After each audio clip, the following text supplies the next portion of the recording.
ఓం సాయిరామ్. సద్గురు సాయినాథ్ మహారాజ్కి జై.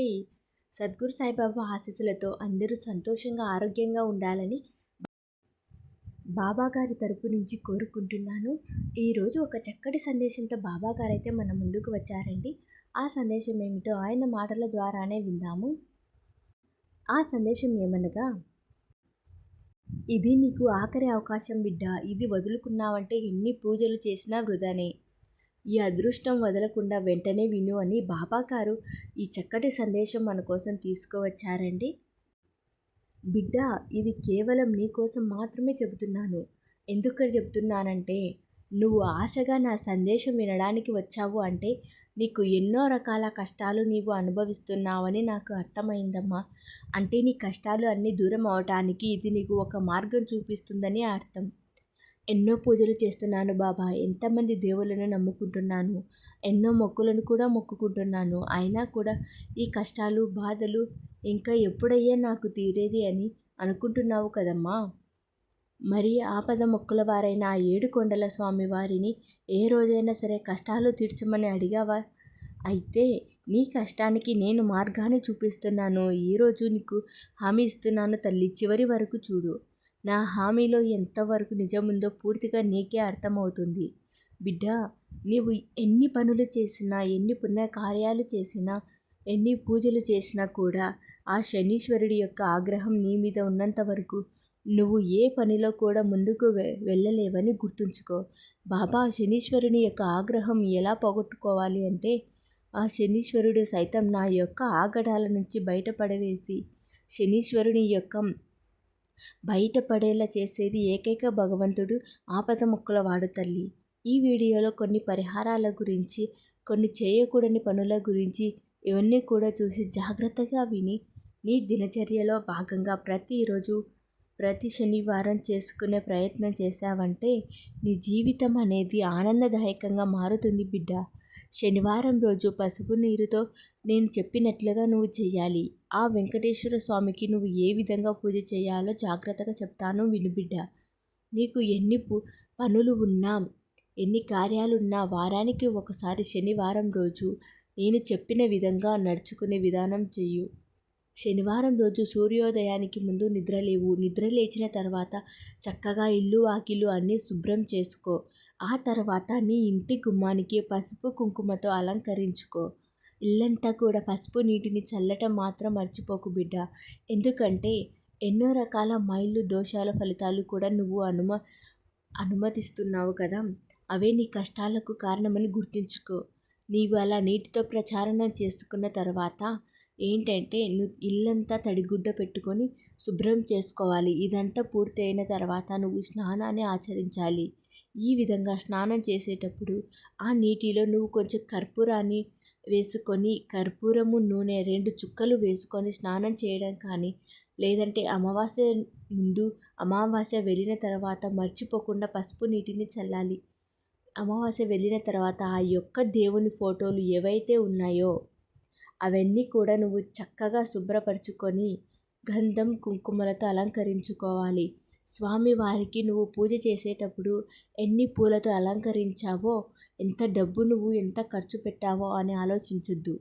ఎందుకంటే ఏ భగవంతుడు కూడా ఏ డబ్బుని అడగడు. నాకు రకరకాల రంగురంగుల పూలతో పూజ చేయమని కూడా ఇబ్బంది పెట్టడు. ఉన్నంతలో చిటికెడు పంచదార పెట్టినా కూడా సంతోషంగా మురిసిపోతారు. ఏ భగవంతుడైనా సరే తులసి దళాలు 5 కానీ 9 కానీ స్వామివారికి పూజను పిండి దీపం పెట్టుకొని దీపాన్ని వెలిగించడం మాత్రం మర్చిపోకు. ప్రతి శనివారం రోజు కూడా ఈ చిన్న పనిని చేసుకో. అదేవిధంగా శనివారం రోజు అయితే నీ కష్టం నుండి ఏ కష్టం అయితే నిన్ను పట్టి పీడిస్తుందో ఆ కష్టం తీర్చమని స్వామివారికి అడుగు బిడ్డ. నీ కష్టం అంతా తీరుతుంది.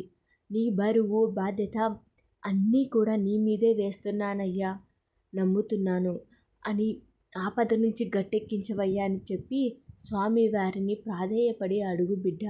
నీ యొక్క పూజా కార్యక్రమం అంతా ముగించుకున్న తర్వాత నైవేద్యంగా ఏదైనా సరే పళ్ళు పలహారాలు నువ్వు చేస్తున్న ప్రసాదాలు ఏవైనా సరే పెట్టుకోవచ్చు. చిన్న బెల్లం ముక్క పెట్టినా సరే స్వామివారు సంతోషంగా స్వీకరిస్తారు. పూజా కార్యక్రమం మొత్తం అయిపోయిన తర్వాత పచ్చకర్పూరంతో స్వామివారికి హారతి కర్పూరాన్ని ఇవ్వు. ఒకవేళ పచ్చ కర్పూరం లేకపోతే మామూలు కర్పూరమైనా సరే హారతినివ్వు. ఎందుకంటే మీ ఇంట్లో చొరబడే 2 చెడు గ్రహాల దృష్టిని, నరదృష్టిని, నర దోషాన్ని సైతం ఒక తులసమ్మ మాత్రమే అడ్డగించి ఆపగలదు. కాబట్టి నువ్వు ఎట్టి పరిస్థితిలో కూడా మర్చిపోకు తల్లి. తులసి కోట ముందు కూడా దీపాన్ని పెట్టడం అలవాటుగా మార్చుకో. ఎట్టి పరిస్థితుల్లో కూడా ఇవన్నీ కూడా జాగ్రత్త చేసుకో తల్లి.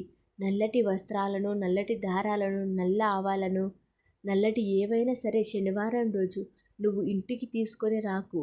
అంతేకాకుండా నలుపు రంగున్నవి ఏవి కూడా, ఇనుము మరియు ఏ వస్తువైనా సరే నలుపు రంగులో ఉన్నవి శనివారం పూట ఇంటికి తీసుకురాకుండా, అంటే మీ ఇంటికి ధనాన్ని ఖర్చు పెట్టి వాటిని కొనుగోలు చేయకుండా ఉండటం అలవాటు చేసుకో. వీలైతే శనివారం పూట దానం చేయడం అలవాటు నేర్చుకో. శనివారం పూట శనీశ్వరునికి 3 శనివారాలు తైలాభిషేకం చేయడం అలవాటు చేసుకుంటే ఏలినాటి శని తగ్గుతుంది. ఆ శనీశ్వరుని యొక్క అనుగ్రహం నీకు కలుగుతుంది. ఆ శనీశ్వరుని యొక్క అనుగ్రహం నీకు తప్పకుండా కలుగుతుందమ్మా. అంతేకాదు శనివారం రోజున చలికి సంబంధించినవి నల్లటి దుప్పటి కానీ, నల్లటి రగ్గులు కానీ ఎటువంటివైనా సరే పేదవారికి పంచే ప్రయత్నం చెయ్యు. దానం చెయ్యి.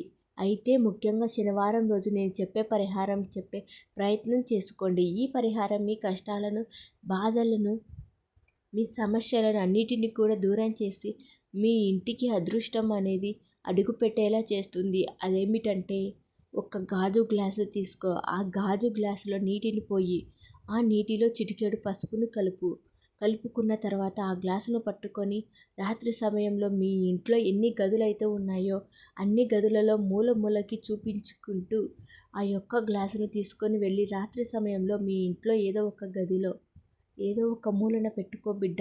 ఈ విధంగా రాత్రంతా దాని మీద ఎటువంటి ప్లేటు పెట్టకుండా అలాగే వదిలేసేయి. రాత్రి అంతా వదిలేసిన తర్వాత మరుసటి రోజు ఆ పసుపు నీటిని తీసుకొని ఏదైనా చెట్టు మొదట్లో పోసేయి. ఇది ప్రతి శనివారం కూడా చేసుకుంటూ ఉండు.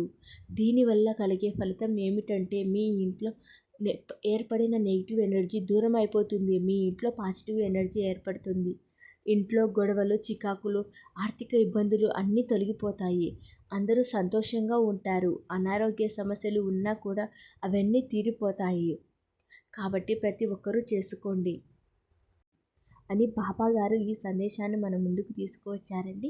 ఈ సందేశం మీకు అందరికీ నచ్చింది అనుకుంటున్నాను. ఓం సాయిరామ్. సద్గురు సాయినాథ్ మహారాజ్కి జై.